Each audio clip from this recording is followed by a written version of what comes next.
الشيطان الرجيم بسم الله الرحمن الرحيم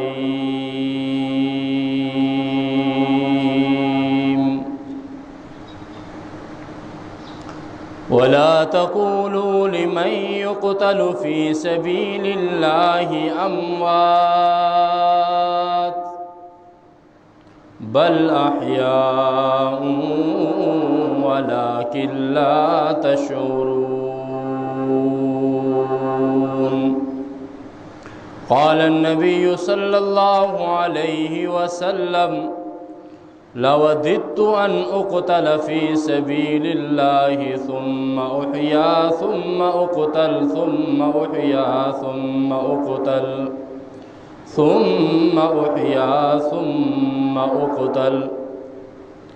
وقال عمر اللهم ارزقني شهادة في سبيلك واجعل موتي في بلد حبيبك. صدق الله العلي العظيم وبلغنا رسوله النبي الكريم ونحن على ذلك لمن الشاهدين والشاكرين والحمد لله رب العالمين. اللهم صل على محمد وعلى آل محمد كما صليت على إبراهيم وعلى آل إبراهيم إنك حميد مجيد. اللهم بارك على محمد وعلى آل محمد كما باركت على إبراهيم وعلى آل إبراهيم إنك حميد مجيد.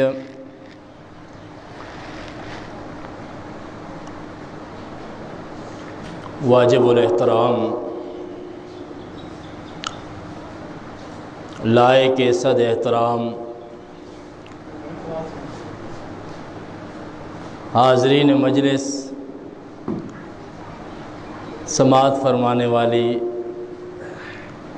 جہاں تک میری آواز پہنچ رہی ہے، پردہ نشین اسلامی ماؤں بہنوں بیٹیوں، آج 1445 ہجری کا پہلا مہینہ محرم الحرام کی دوسری تاریخ ہے، اور محرم الحرام کا مہینہ بڑی اہمیت کا حامل ہے، اور اس میں بہت سارے ایسے واقعات رونما ہوئے جو تاریخی حیثیت سے بڑی اہمیت کے حامل ہیں، اور اس میں اللہ کے پاک پیغمبر صلی اللہ علیہ وسلم نے کچھ احکامات بھی بیان فرمائے ہیں۔ وہ الگ بات ہے کہ ہمیں وہ احکامات تو یاد نہیں ہوتے جو پاک پیغمبر صلی اللہ علیہ وسلم نے بیان فرمائے ہیں، ہمیں اپنے من گھڑت اور ہاتھ کے بنائے ہوئے احکامات یا اپنی طرف سے گھڑے ہوئے احکامات جو ہیں وہ یاد ہوتے ہیں۔ محرم کا مہینہ جب آتا ہے تو عام طور پر مرثیے، نوحے، جلوس، ریلیاں اور جناب چارپائیاں الٹی کر دی جاتی ہیں، ننگے پاؤں چلنا شروع کر دیا جاتا ہے، اور سیاہ لباس پہننا لازم کر دیا جاتا ہے، اور اس طرح بہت ساری چیزیں ہیں جن کا کم از کم شریعت کے ساتھ کوئی تعلق نہیں ہے۔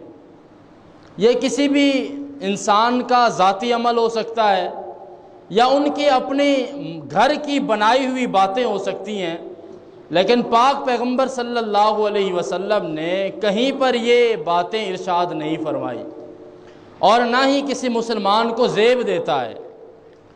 اور ایک خاص واقعے کی طرف اس مہینے کو منسوب کیا جاتا ہے۔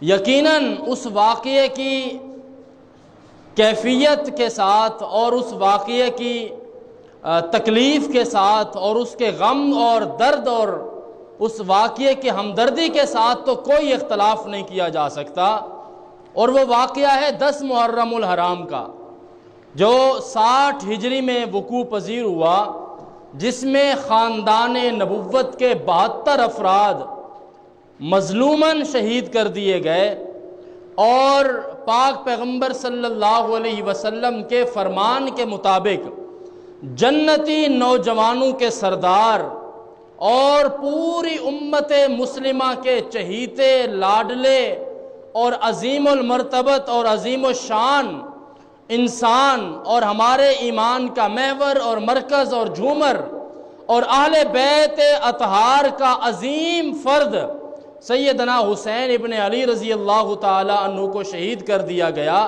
آپ کی شہادت کا غم، آپ کی شہادت کی تکلیف یقیناً ہر کلمہ پڑھنے والا مسلمان محسوس کرتا ہے، لیکن وہ واقعہ، اس واقعے کی آڑ میں اور بہت کچھ کیا جاتا ہے جس کا شریعت کے ساتھ کوئی تعلق نہیں ہے، جس کا اسلام کے ساتھ کوئی تعلق نہیں ہے، جس کا قرآن و سنت کے ساتھ کوئی تعلق نہیں ہے، اور جس کا خاص طور پر اہل بیت کی تعلیمات کے ساتھ کوئی تعلق نہیں ہے۔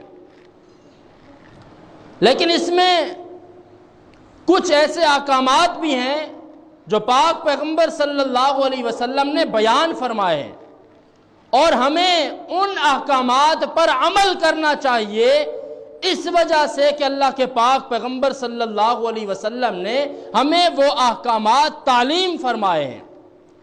مثال کے طور پر 10 محرم الحرام کو اللہ کے پاک پیغمبر صلی اللہ علیہ وسلم نے ارشاد فرمایا کہ 10 محرم الحرام کا روزہ رکھنا چاہیے۔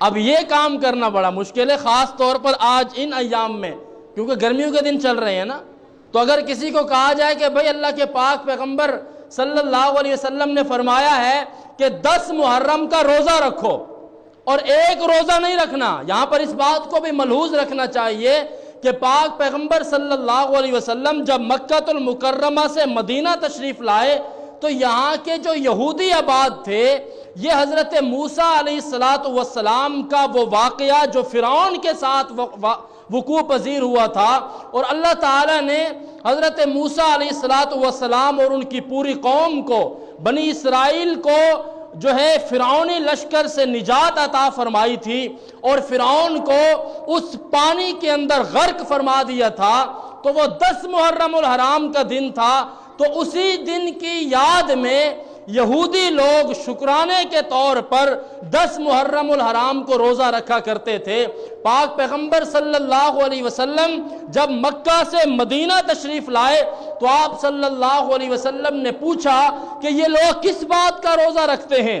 تو اہل مدینہ نے پاک پیغمبر صلی اللہ علیہ وسلم کو بتایا کہ یا رسول اللہ، یہ شکرانے کے طور پر روزہ رکھا جاتا ہے، اور شکرانہ حضرت موسیٰ علیہ السلام اور ان کی قوم کی نجات کے دن کے لیے رکھا جاتا ہے۔ تو پاک پیغمبر صلی اللہ علیہ وسلم نے ارشاد فرمایا کہ اگر یہ بات ہے تو پھر اس کا سب سے زیادہ حقدار میں ہوں کہ جناب موسیٰ علیہ السلام میرے بھائی ہیں، اور تمام انبیاء آپس میں بھائیوں والا تعلق رکھتے ہیں۔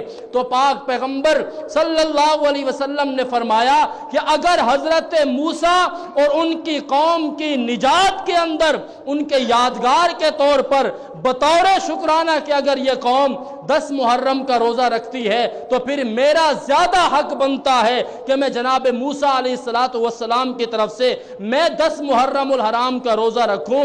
لیکن یہاں پر پاک پیغمبر نے ایک اور مسئلہ سمجھا دیا، اور وہ یہ تھا کہ چونکہ یہودی 10 محرم کا روزہ رکھتے ہیں، ہم ان کی مشابہت سے بچنے کے لیے ہم صرف 10 محرم کا روزہ نہیں رکھیں گے، بلکہ 10 محرم کے ساتھ ایک اور روزہ شامل کر لیں گے۔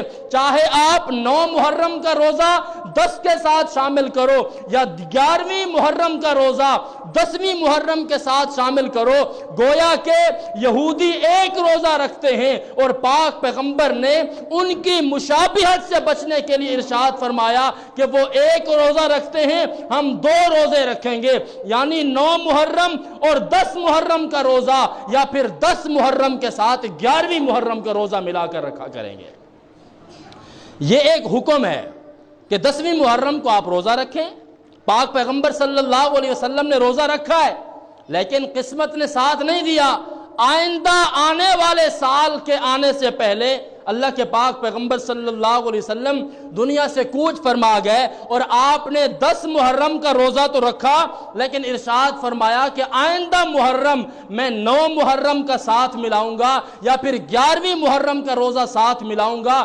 گویا 2 روزے رکھنے ہیں، 9ویں محرم کے ساتھ 10 کو ملاؤ یا 10 کے ساتھ 11ویں روزے کو ملاؤ، تاکہ 2 روزے ہو جائیں، اور یہود کی مشابہت سے بچتے ہوئے ہم نے اپنے پاک پیغمبر صلی اللہ علیہ وسلم کی سنت کے اوپر عمل کرنا ہے۔ یہ بات سمجھ آ رہی ہے؟ اس محرم کو کوشش کریں گے۔ باقی جتنے کام ہم کرتے ہیں نا، ناراض نہ ہونا، میں کسی پر اٹیک نہیں کر رہا، میں کسی کو غلط نہیں کہہ رہا، میں کسی پر تنقید نہیں کر رہا۔ اگر کوئی سیاہ لباس پہنتا ہے اس کی مرضی ہے، پہنے، ہم کسی کو منع نہیں کر سکتے۔ اگر کوئی ننگے پاؤں پھرتا ہے وہ اپنے اوپر سزا خود مقرر کر رہا ہے، ہم اس کو منع نہیں کر سکتے۔ اگر کوئی بندہ اپنے گھر میں چارپائیاں الٹی کر کے رکھتا ہے وہ اس کا اپنا عمل ہے، ہم اس کو منع نہیں کر سکتے، لیکن ہم وہ کام کریں گے جو اللہ کے پاک پیغمبر جناب محمد الرسول اللہ صلی اللہ علیہ وسلم نے ہمیں کرنے کا حکم دیا ہے۔ اور ان احکامات میں سے بڑا حکم یہ ہے کہ آپ 10 محرم الحرام کا روزہ رکھیں۔ یہ پاک پیغمبر صلی اللہ علیہ وسلم کی سنت کہلاتا ہے۔ ہم 10 محرم کا روزہ تو رکھتے نہیں ہیں، باقی سارے کام کر رہے ہوتے ہیں، رکشوں میں مرثیے چل رہے ہوتے ہیں، نوحے چل رہے ہوتے ہیں، افسانے چل رہے ہوتے ہیں، کہانیاں چل رہی ہوتی ہیں۔ بہرحال میں نے اس طرف نہیں جانا، میرے کہنے کا مطلب یہ ہے کہ 10 محرم الحرام کا روزہ رکھا جائے، یہی پاک پیغمبر صلی اللہ علیہ وسلم کی تعلیمات ہیں۔ اور ایک اور حدیث میں بھی آیا ہے، اللہ کے پاک پیغمبر نے ارشاد فرمایا کہ 10 محرم کو یہ احکامات واقعہ کربلا سے پہلے کے ہیں، اس لیے کہ واقعہ کربلا تو 60 ہجری میں ہوا ہے۔ حضور پاک صلی اللہ علیہ وسلم کی وفات شریفہ کے 50 سال کے بعد یہ واقعہ پیش آیا ہے، تو یہ احکامات واقعہ کربلا سے 10 سال پہلے کا واقعہ ہے، یہ احکامات پہلے کے ہیں۔ اور اللہ کے پاک پیغمبر نے فرمایا کہ 10 محرم کو روزہ رکھو اور کوشش کرو کہ اپنے اہل و عیال کے اوپر وسعت پیدا کرو، یعنی ان کے اوپر خرچ کرنے میں وسعت پیدا کرو۔ عام دنوں میں اگر دال کھاتے ہو تو 10ویں محرم کو گوشت پکا لو۔ عام دنوں میں اگر تھوڑا بنایا جاتا ہے تو 10ویں محرم کو تھوڑا سا زیادہ بنا لو، اپنے بچوں کے اوپر زیادہ خرچ کرو۔ پاک پیغمبر صلی اللہ علیہ وسلم نے ارشاد فرمایا جو بندہ ایسا کرتا ہے اللہ تعالیٰ اس کے رزق کے اندر آنے والی تنگیوں کو دور فرما دیتے ہیں۔ تو آپ یہ کام بھی کریں۔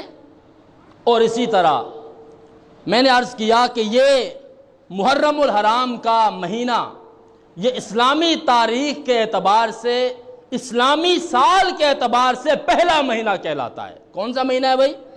اپنے بچوں کو یاد کروانا چاہیے۔ اسلامی تاریخ کے اعتبار سے ہمارا پہلا سال کا پہلا مہینہ کون سا بنتا ہے؟ محرم الحرام کا مہینہ۔ اور انگریزی کیلنڈر کے حساب سے کون سا مہینہ بنتا ہے؟ جنوری کا۔ اور جنوری کا جو مہینہ ہے یہ میلادی ہے، اور محرم کا جو مہینہ ہے یہ ہجری اعتبار سے ہے۔ اس بات کو بھی سمجھنا چاہیے۔ میلادی اعتبار سے کیا مطلب؟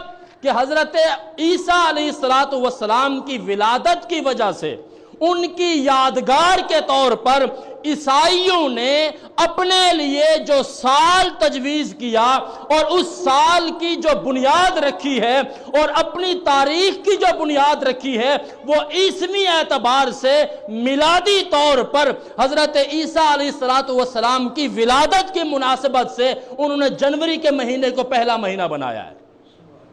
اور ہم مسلمانوں نے خاص طور پر امیر المومنین خلیفہ ثانی امیر المومنین نائب ابو بکر اور اسلامی فتوحات کے عظیم سرخیل سیدنا عمر بن خطاب رضی اللہ تعالیٰ عنہ نے حضرت علی المرتضیٰ کی مشاورت سے، کس کی مشاورت سے بھائی؟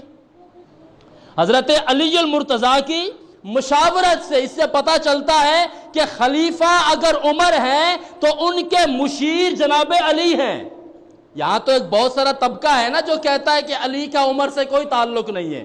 میں ان سے کہنا چاہتا ہوں کہ حضرت علی المرتضیٰ کی مشاورت سے جناب عمر رضی اللہ تعالیٰ عنہ نے ہجری سال کی افتتاح محرم الحرام کے حوالے سے فرمائی ہے، اور اس کو ہجری سال کہا ہے کیونکہ اس کا تعلق حضرت عمر نے پاک پیغمبر صلی اللہ علیہ وسلم کی ہجرت کے ساتھ جوڑا ہے، حضور کی ولادت کے ساتھ نہیں جوڑا۔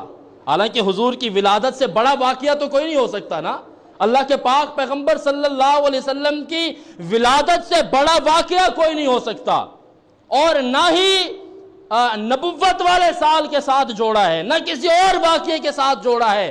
اس ہجری سال کو جوڑا ہے ہجرت والے سال کے ساتھ، یعنی ہجرت والے سال کو ہجری طور پر بطور سال کے اسلامی تاریخ کا آغاز فرمایا تاکہ مسلمان اپنی ہجرت والے جذبے کو اپنے اندر باقی رکھ سکیں، کہ جہاں پر آپ کے اسلام کو خطرہ ہو، جہاں پر آپ کے ایمان کو خطرہ ہو، جہاں پر آپ کی اسلامی شعار کو خطرہ ہو، تو آپ کو اجازت ہے کہ آپ وہ علاقہ چھوڑ کر ہجرت کر کے کہیں اور چلے جائیں۔ اور حضرت عمر رضی اللہ تعالیٰ عنہ نے پوری امت مسلمہ کو یہ پیغام دیا ہے کہ ہم نے اسلامی ہجری سال کا آغاز ہجرت سے کیا ہے تاکہ مسلمان بچوں کو پتہ چلے کہ ہمارے اکابرین نے، ہمارے بڑوں نے، صحابہ کرام نے اور رسول اللہ صلی اللہ علیہ وسلم نے ہجرت فرمائی تھی، اور اس ہجرت کے تقاضے کیا تھے، اور اس ہجرت کے واقعات کیا تھے، اس کا بیک گراؤنڈ کیا تھا، اور اس ہجرت کو کرنے کے اسباب کون سے تھے، تاکہ ہمارے بچوں کو اس بارے میں پتہ چلنا چاہیے۔ آج ہم اپنے بچوں کو جنوری فروری تو بتاتے ہیں، ہمارے اپنے بچوں کو محرم سفر نہیں بتاتے، اسلامی مہینے نہیں بتاتے۔ اس لیے اپنے بچوں کو اسلامی مہینے بتانے چاہیے تاکہ ہمارے بچوں کو ہماری تاریخ کا پتہ ہو، ہمارے بچوں کو ہمارے اسلامی شعار کا پتہ ہو، ہمارے بچے ہماری تاریخ کے ساتھ جڑے رہیں۔ تو محرم الحرام کا مہینہ یہ اسلامی اعتبار سے سال کا پہلا مہینہ ہے۔ آج کل ایک اور بحث بھی چلتی ہے، اور وہ یہ ہے، بہت سارے لوگ کہتے ہیں کہ حضرت عمر رضی اللہ تعالیٰ عنہ کی شہادت چونکہ وہ بھی اسی مہینے میں ہوئی ہے اور یکم محرم کو ہوئی ہے، اور اسلامی اعتبار سے اگرچہ ہم کسی شخصیت کی شہادت کے دن کو بطور یادگار کے منانا یہ اسلامی مزاج نہیں ہے، یہ شرعی مزاج نہیں ہے، یہ صحابہ کرام کا مزاج نہیں ہے۔ اگر ہم ہر دن کو بھی بطور شہادت کے دن کے غم کے طور پر منانا شروع کریں تو آپ پورے سال میں کوئی دن ایسا نہیں دکھا سکتے جس میں کوئی نہ کوئی شہادت موجود نہ ہو۔ صرف 10 محرم الحرام کو میرے پیر جناب سیدنا حسین رضی اللہ تعالیٰ عنہ شہید ہوئے، ہم اس دن کے لیے پورے 10 دن وقف کر دیتے ہیں، ہمیں کوئی اعتراض نہیں ہے۔ لیکن مجھے بتاؤ سال کے باقی ایام میں کتنے شہداء ہیں اور کتنے بڑے بڑے شہداء ہیں جو حضرت حسین سے بھی بڑے ہیں، جو حضرت حسین سے عظمت میں بڑے ہیں، پھر ان ایام کا کیا کرو گے؟ 21 رمضان المبارک کو حضرت علی المرتضیٰ کا یوم شہادت ہے، آپ بتاؤ حضرت علی حضرت حسین سے بڑے ہیں یا چھوٹے ہیں؟ حضرت علی حضرت حسین سے بڑے ہیں یا چھوٹے ہیں؟ آپ گھبراتے ہیں، جواب دینے میں آپ ہچکچاتے ہیں۔ حضرت حسین رضی اللہ تعالیٰ عنہ بیٹے ہیں نا، اور حضرت علی والد ہیں، اور حضرت علی کا مقام جناب حسین سے بڑا ہے یا چھوٹا ہے؟ بڑا ہے نا، تو پھر آپ 21 رمضان کو بھی مناؤ، وہ کوئی کم نقصان ہوا ہے امت کا؟ بتائیں۔ 22 جمادی الثانی کو حضرت سیدنا ابو بکر صدیق کا یوم وفات ہے، وہ تھوڑا نقصان ہے اسلام کا؟ یکم محرم الحرام کو جناب عمر بن خطاب کا یوم شہادت ہے، کیا وہ تھوڑا نقصان ہے؟ شوال کے مہینے میں پاک پیغمبر صلی اللہ علیہ وسلم کے چچا حضرت حمزہ کا یوم شہادت ہے، بتاؤ وہ چھوٹا نقصان ہے؟ اور ربیع الاول کے مہینے میں حضور پاک صلی اللہ علیہ وسلم نے دنیا سے پردہ فرمایا ہے، مجھے بتاؤ اس سے بڑا نقصان اور کوئی ہو سکتا ہے؟ بی بی فاطمہ سیدہ طاہرہ زاہدہ عابدہ ام المومنین سیدہ فاطمہ خاتون جنت ارشاد فرماتی ہیں کہ اے صحابہ تمہارے ہاتھ نہیں کانپے کہ تم نے میرے پاک پیغمبر اور میرے والد گرامی کے جسم اطہر پر کیسے مٹی ڈالی ہے؟ میرے پاک پیغمبر کی وفات کا جو دکھ ہے، جو غم ہے، اگر اللہ اس سورج کے اوپر ڈال دیتا یا دن پر ڈال دیتا تو یہ دن اپنی شناخت ختم کر کے راتوں میں تبدیل ہو جاتا۔ اس سے بڑا غم اور کیا ہو سکتا ہے؟ لیکن میں آپ کو سمجھانا یہ چاہتا ہوں کہ کسی کی ولادت سے یا کسی بھی شخصیت کی شہادت سے اسلام کا مزاج یہ نہیں ہے کہ آپ ہر سال وہی ماحول بنائیں، آپ ہر سال وہی ماحول کریٹ کریں اور لوگوں کو بتائیں، گلیاں بند کریں اور نوحے کریں یا وہ کام کریں جو ان شخصیات کی تعلیمات کے خلاف ہیں۔ میرے بزرگوں، یہ اسلام کا مزاج نہیں ہے۔ یہ باتیں شاید آپ حضرات کو ہضم نہ ہوں، شاید آپ حضرات پریشان ہو جائیں۔ مسئلہ یہ ہے کہ ہمیں ان باتوں کو سمجھنا چاہیے۔ میں انشاءاللہ اگلے جمعے سیرت سیدنا حسین رضی اللہ تعالیٰ عنہ بیان کروں گا، آپ کا دل خوش ہوگا انشاءاللہ۔ وگرنہ وہ لوگ بھی ہیں جو نام تو حضرت حسین کا لیتے ہیں، توہین صحابہ کی کر رہے ہوتے ہیں، نام حضرت حسین کا لیتے ہیں اور توہین باقی صحابہ کی کر رہے ہوتے ہیں۔ بھائی آپ حضرت حسین کی شخصیت کو بتاؤ تو صحیح، حضرت حسین کی شخصیت کو آپ نے اور ان کی سیرت کو آپ نے صرف 10 دنوں کے اندر محدود کر کے رکھا ہوا ہے۔ کتنی عمر تھی حضرت حسین کی جب شہید ہوئے؟ 53 سال، اور بعض روایات کے مطابق 50 سال کی عمر تھی جناب حسین رضی اللہ تعالیٰ عنہ کی۔ آپ نے 50 سال چھوڑ کر صرف 10 دن بیان کیے جاتے ہیں، اور ان 10 دنوں کو بھی چھوڑ کر صرف 10ویں محرم کو بیان کیا جاتا ہے۔ اور بیان بھی کیسے؟ بچہ اٹھایا، ادھر سے تیر لگا، وہاں سے بچہ اٹھایا، حضرت حسین رو رہے تھے، بیویوں کے رونے کی آوازیں آ رہی تھیں اور خیمے جلائے جا رہے تھے، وہاں سے چیخ و پکار کی آواز آ رہی تھی۔ ارے اللہ کے بندو، کس کی شان بیان کرنے لگے ہو؟ پاک بیویوں کے سر سے دوپٹے تم نے اتارے ہیں، تاریخ نے نہیں اتارے، ان ظالم ذاکروں نے اتارے ہیں جو یہ کہتے پھرتے ہیں کہ پاک بیویوں کے سر سے دوپٹے کھینچ لیے گئے۔ یہ ذاکر بتاتے پھرتے ہیں کہ یہ ظلم ہوا۔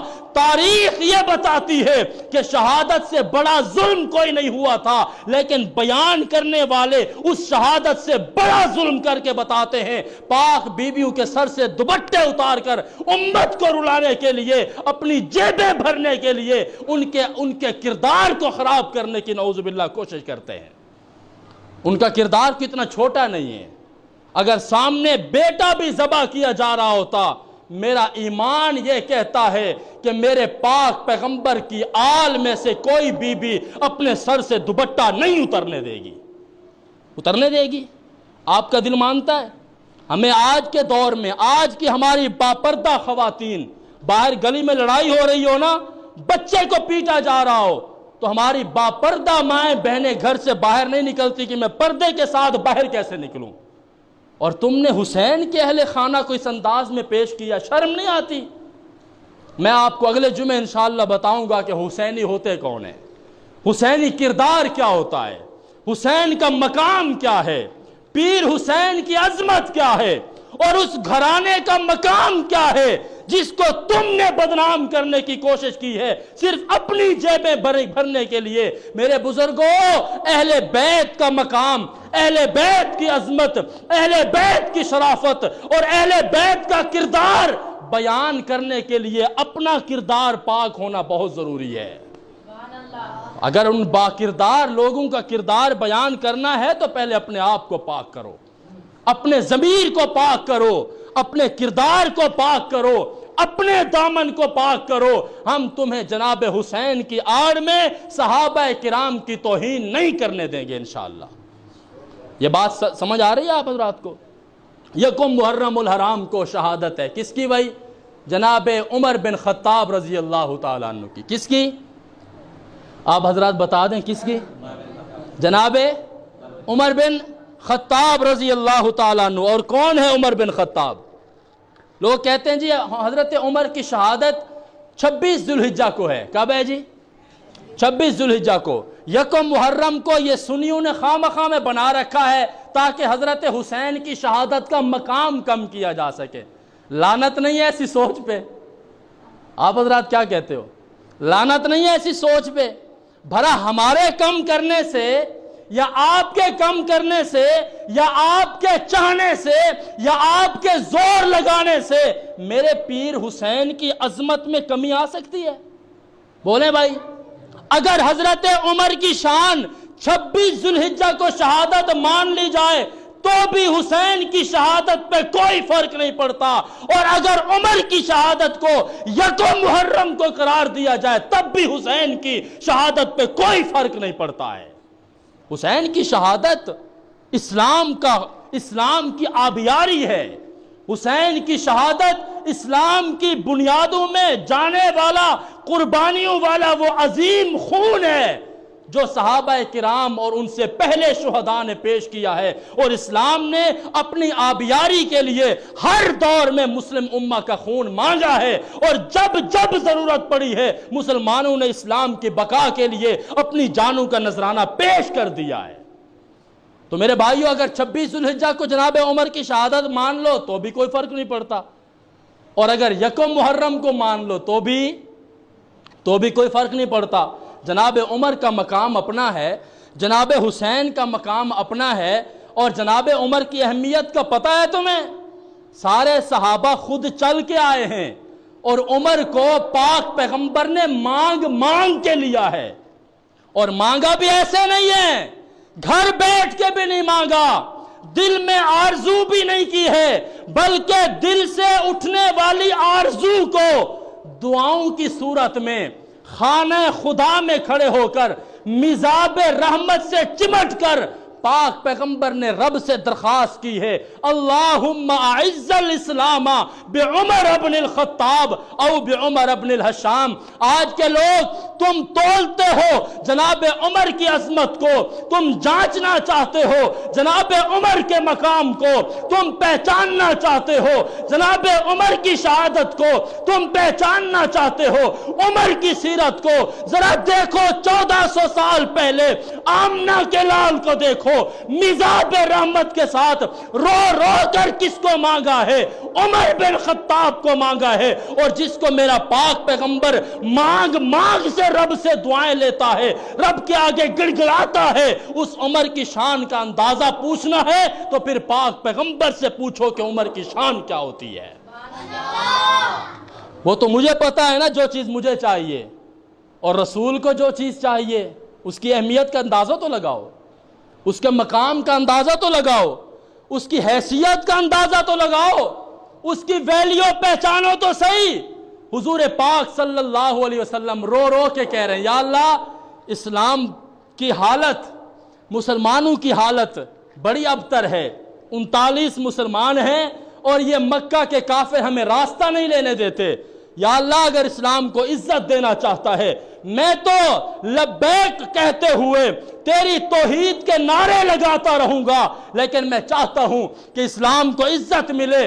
رب نے کہا یا رسول اللہ کیسی عزت؟ حضور نے فرمایا اللہ عزت اس طور پر عطا فرما کہ مجھے عمر بن خطاب عطا فرما دے. یار اس سے بڑی اہمیت اور کوئی ہو سکتی ہے؟ اس سے بڑی شرافت اور کوئی ہو سکتی ہے؟ اور جس کے آنے پر پاک پیغمبر نعرہ تکبیر بلند فرما دیں. عمر آئے, حضرت حمزہ نے کہا یا رسول اللہ عمر آ رہا ہے اور ہاتھ میں تلوار ہے, کرنا کیا ہے؟ حضور نے فرمایا کوئی بات نہیں, آنے دو. یا رسول اللہ اگر وہ آپ کو قتل کرنا چاہے تو پھر کیا کرے؟ حضور بڑے مطمئن ہو کر بیٹھے. حضور نے فرمایا آج وہ مجھے قتل کرنے نہیں آ رہا. دل کی تاریں تو رب سے ملی ہوئی تھی نا. حضور نے فرمایا میں نے جس کو کہنا تھا کہہ دیا ہے, آج عمر بن خطاب نہیں آ رہا, آج تو میرا غلام عمر آ رہا ہے. جناب عمر حضور کی خدمت میں پہنچے, حضور نے آنکھوں میں دیکھا, یہ نظر نبوت کا کمال تھا, یہ نظر نبوت کی تاثیر تھی, یہ نظر نبوت کی حیثیت ہے, یہ نظر نبوت کی تاثیر ہے جو انسان کی حالت بدل دیتی ہے, جو انسان کی زندگی بدل دیتی ہے. عمر کی آنکھوں میں میرے پاک پیغمبر نے دیکھا، عمر نے سر جھکایا، یا رسول اللہ کلمہ پڑھنا چاہتا ہوں۔ دل میں آپ کی حقانیت اور دل میں آپ کی حیثیت اور دل میں آپ کے پیغام کی حقانیت تو پہلے سے اتر چکی ہے، آج کلمہ پڑھا کر مجھے بھی اپنے صحابہ میں شامل فرما دیجئے۔ حضور صلی اللہ علیہ وسلم نے جیسے ہی عمر نے کلمہ پڑھا تو حضور نے فرمایا تکبیر اللہ اکبر، اور یہ دل کی کیفیت کا نام ہے۔ میرے پاک پیغمبر نے جناب عمر کی آمد پر نعرہ تکبیر بلند کر کے لوگوں کو بتایا ہے کہ جس کی آمد پر پاک پیغمبر نعرہ لگائیں، لوگوں وہ عام انسان نہیں ہوتا، وہ بڑی اہمیت والا انسان ہوتا ہے، وہ بڑی حیثیت والا انسان ہوتا ہے، وہ بڑی ویلیو والا انسان ہوتا ہے۔ جناب عمر رضی اللہ تعالیٰ عنہ کو حضور پاک نے اللہ سے مانگا ہے، اللہ نے منتخب کر کے پاک پیغمبر کی خدمت میں پہنچایا ہے، اور کتنا عظیم انسان ہے۔ حضور نے فرمایا عمر، میں جب جنت میں خواب دیکھا اور خواب میں حضور نے دیکھا کہ جنت میں بڑا خوبصورت محل بنا ہوا ہے۔ کہاں بھائی؟ کہاں بھائی؟ جنت میں، اور دیکھنے والے کون ہیں؟ آمنہ کے لال، سارے کہہ دو سبحان اللہ۔ جنت میں آمنہ کے لال نے خواب دیکھا، اور نبی کا خواب وہی ہوا کرتا ہے۔ نبی نے خواب دیکھا کہ جنت میں ایک محل ہے، اور اسی محل کی طرف رخ کر کے ایک خاتون بیٹھی ہوئی ہے۔ حضور پاک نے پوچھا یہ محل کس کا ہے؟ بتانے والوں نے کہا یا رسول اللہ یہ آپ کے غلام عمر کا محل ہے۔ حضور کی آنکھیں کھلی، حضور نے عمر کو بلایا، عمر میں نے جنت میں تیرا محل دیکھا ہے۔ یا رسول اللہ میرا محل دیکھا ہے؟ فرمایا ہاں تیرا محل دیکھا ہے۔ یا رسول اللہ کیسا تھا؟ فرمایا عمر میں اندر جانا چاہتا تھا لیکن تیری غیرت مجھے یاد آ گئی، میں نے اندر جھانک کے نہیں دیکھا۔ حضور کیا فرماتے ہیں؟ مجھے تیری غیرت یاد آ گئی ہے۔ عمر بڑا غیور ہے، عمر بڑا بہادر ہے، عمر بڑا غیرت مند انسان ہے، عمر بڑا بہادر انسان ہے۔ پاک پیغمبر فرماتے ہیں عمر میں دیکھنا چاہتا تھا لیکن تیری غیرت کو جاگتے ہوئے اور تیری غیرت کو سامنے رکھتے ہوئے مجھ محمد نے اندر جھانکنا گوارا نہیں کیا۔ جناب عمر کہتے یا رسول اللہ میری غیرت ضرور ہے لیکن آپ کے ساتھ تو کوئی ایسا مسئلہ نہیں ہے، آپ تو دیکھ لیتے۔ پاک پیغمبر نے فرمایا میں محمد گواہی دیتا ہوں کہ جنت میں تیرا محل میں اپنی آنکھوں سے دیکھ کے آ رہا ہوں۔ عظیم عمر ہے، اس عمر کا یوم شہادت ہے، اور یکم محرم کو ان کا یوم شہادت ہے۔ اللہ تعالیٰ سے دعا ہے کہ اللہ تعالیٰ ہمیں ان صحابہ کرام کے ساتھ محبت کرنے کی توفیق عطا فرمائے، اور اللہ تعالیٰ ہمیں اہل بیت کے ساتھ محبت کرنے کی توفیق عطا فرمائے بغیر کسی تفریق کیے۔ یہ لوگوں نے خواہ مخواہ کے جھنجٹ ڈالے ہوئے ہیں کہ جی جب صحابہ کی بات کرو تو اہل بیت کو الگ کر دو، اور جب اہل بیت کی بات کرو صحابہ کو الگ کر دو۔ ہم کہتے ہیں کیوں ایسا کرتے ہو؟ ہر اہل بیت پہلے صحابی بنتا ہے۔ کیا بنتا ہے بھائی؟ اہل بیت کا ہر فرد پہلے صحابی بنتا ہے۔ حضور کے خاندان میں سے جو بندہ اہل بیت کے حلقے میں آتا ہے وہ پہلے کلمہ پڑھتا ہے، اور حضور کو دیکھ کر کلمہ پڑھنے والا پہلے صحابی بنتا ہے اور پھر وہ اہل بیت کے منصب پر فائز ہوتا ہے۔ تو خامخواہ میں کیوں جدائیاں پیدا کرتے ہو بھائی؟ ان میں تفریق کیوں پیدا کرتے ہو؟ حضور کے گھر والے ہوں یا حضور کے در والے ہوں، حضور کے خاندان والے ہوں یا حضور کے یار ہوں، دوست ہوں، جانثار ہوں، شاگرد ہوں، یہ سارے کے سارے ہمارے ایمان کا جھومر ہیں، یہ سارے کے سارے ہمارے ایمان کا حصہ ہیں، اور ان تمام لوگوں کا احترام کرنا ہم امت مسلمہ پر فرض بنتا ہے۔ کرنا چاہیے احترام۔ 10 محرم کو روزہ رکھیں گے، کوشش کریں گے، اور اکیلا 10 محرم کو روزہ نہیں رکھنا۔ میں نے آپ کو سمجھایا کہ 9 10 کا یا پھر 10 اور 11 کا، اور 10 محرم کو اپنے بچوں کو اچھا کھلانا ہے۔ کیا کرنا ہے؟ اچھا کھلانا ہے۔ اور محرم میں شادی بھی کر لیا کرو اگر آ جائے تو، کچھ نہیں ہوتا۔ کچھ ہوتا ہے؟ لوگوں نے کہہ رکھا نا کہ محرم میں شادی نہیں ہوگی، جی بڑی نحوست ہے۔ الو کے پٹھے کس بات کی نحوست ہے؟ کس بات کی نحوست ہے بھائی؟ کس بات کی نحوست ہے؟ مجھے آپ بتاؤ رمضان میں نکاح کرنا جائز ہے یا نہیں ہے؟ جائز ہے۔ جناب رمضان میں تو حضرت حسین کے والد جناب علی کا یوم شہادت ہے، حضرت حسین کے شہادت کی وجہ سے نکاح نہیں کرتے ہو، تمہیں علی کا حیا نہیں آتا؟ حیا نہیں آتا؟ اور ربیع الاول میں پاک پیغمبر دنیا سے رخصت ہوئے، تمہیں حضور سے شرم نہیں آتی؟ یہ خواہ مخواہ کے ڈھکوسلے ہیں۔ کیا ہیں بھائی؟ ناراض تو نہیں ہو رہے؟ ہو بھی جاؤ گے تو میرا کیا کرو گے؟ میں نے تو کہنا ہے جس بات کو میں حق سمجھتا ہوں۔ محرم میں اگر نکاح کرنا پڑ جائے نا، خواہ مخواہ میں انتظار مت کیا کرو کہ محرم گزر جائے تو پھر نکاح کریں گے۔ آج کل رشتے بڑی جلدی نہیں ملتے، اگر ملنے بھی لگ جائے تو بیچ میں ٹانگ اڑانے والے آ جاتے ہیں، تو اس سے پہلے کہ کوئی ٹانگ اڑائے جلدی سے نکاح کر لو۔ اور نکاح کرنا خود عبادت ہے، تو ایک عبادت کو سر انجام دینے سے کس نے آپ کو کہہ دیا کہ نحوست پیدا ہوتی ہے؟ اور ایک اور کام بھی ہم کرتے ہیں، وہ بھی بتا دوں۔ 10 محرم کو ہم جاتے ہیں قبرستان۔ کہاں جاتے ہیں؟ یہ بھی بتا دوں، جانا چاہیے کہ نہیں جانا چاہیے؟ جانا چاہیے کہ نہیں جانا چاہیے؟ آپ بتائیں، جانا چاہیے؟ 10 محرم کو جانا چاہیے نہیں جانا چاہیے؟ جی میں منع نہیں کر رہا ہوں آپ کو جانے سے، جانے میں کوئی حرج نہیں ہے۔ ہاں اس کے لیے کوئی حرج نہیں ہے جو ہمیشہ جاتا رہتا ہو، وہ مہینے کو نہیں دیکھتا، وہ دنوں کو نہیں دیکھتا، وہ ہفتوں کو نہیں دیکھتا، اس کا جب دل چاہتا ہے۔ حضور نے فرمایا قبرستان میں جاؤ، ان مردوں کو دیکھو، ان کی قبروں کو دیکھو، عبرت حاصل کرو، اپنی موت کو یاد کرو۔ آپ سال کے کسی بھی حصے میں چلے جاؤ، پورا سال تو ہم جاتے نہیں ہیں، اور 10 محرم کو جانا لازمی ہے۔ اچھا ہمارے گاؤں کے لوگ پتہ کیا کرتے ہیں؟ دال لیں گے، چاول لیں گے، اور وہ جا کر قبر پہ ڈال کے آتے ہیں۔ کیوں بھائی؟ یہ کس لیے کرتے ہیں ایسا؟ ایسا ہوتا ہے؟ ناراض تو نہیں ہو رہے؟ ایسا ہوتا ہے کہ نہیں ہوتا؟ ہوتا ہے نا؟ وہاں دال ڈال کے آتے ہیں، چاول ڈال کے آتے ہیں۔ او بھائی وہی دال چاول گھر میں اپنے بچوں کو بنا کے کھلا دو، اگر نہیں کھلاتے ہو پڑوسی کو کھلا دو بھائی، وہاں بھی نہیں دیتے ہو کسی یتیم بچے کو کھلا دو، کوئی حرج نہیں ہے، کوئی فرق نہیں پڑتا۔ لیکن اگر قبرستان جانا ہے، والد کی قبر پہ جانا ہے، والدہ کی قبر پہ جانا ہے، رشتہ داروں کی قبروں پہ جانا ہے، آپ کبھی بھی چلے جاؤ۔ صرف 10 محرم کو کیوں؟ باقی دنوں میں کیوں نہیں جاتے ہو؟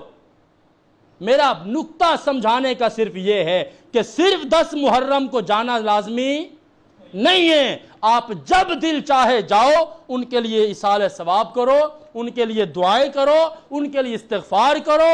چاول ڈالنے کی کوئی ضرورت نہیں، اگر پرندوں کو کھلانے ہیں تو کہیں بھی ڈال دو، پرندوں کو کھلانا مقصد ہوتا ہے نا، تو کہیں بھی ڈال دو، پلیٹ میں ڈال کے چھت پہ ڈال دو، دیوار پہ ڈال دو، کہیں بھی ڈال دو، پرندے کھا لیں گے۔ قبر کے اوپر ڈالنے کی کیا ضرورت ہے؟ یا وہاں انٹری نہیں ہوتی اوپر آسمان پہ؟ یہ پاکستان کا کوئی رجسٹرار نہیں بیٹھا ہوا وہاں اللہ کا نظام ہے، اللہ کا نظام ہے۔ آپ نے جس کی نیت کی ہے وہاں اسی کی نیت سے ثواب پہنچے گا، وہاں کوئی گڑبڑ نہیں ہوتا، حساب و کتاب میں غلطی نہیں ہوتی۔ ایسا نہیں ہوتا کہ آپ ابراہیم لکھو اور وہ کریم لکھ دے، ایسا نہیں ہوتا۔ آپ جو نیت ہوگی میرا مالک اسی کو ثواب پہنچا دیتا ہے۔ وہاں ایڈریس تقسیم وہ مکس اپ نہیں ہوتے، کوئی مسئلہ نہیں ہوتا۔ اس لیے میرے بزرگوں، میرے بھائیوں، میرے عزیزوں، میری جان سے زیادہ عزیزوں، ان مسائل کو سمجھو۔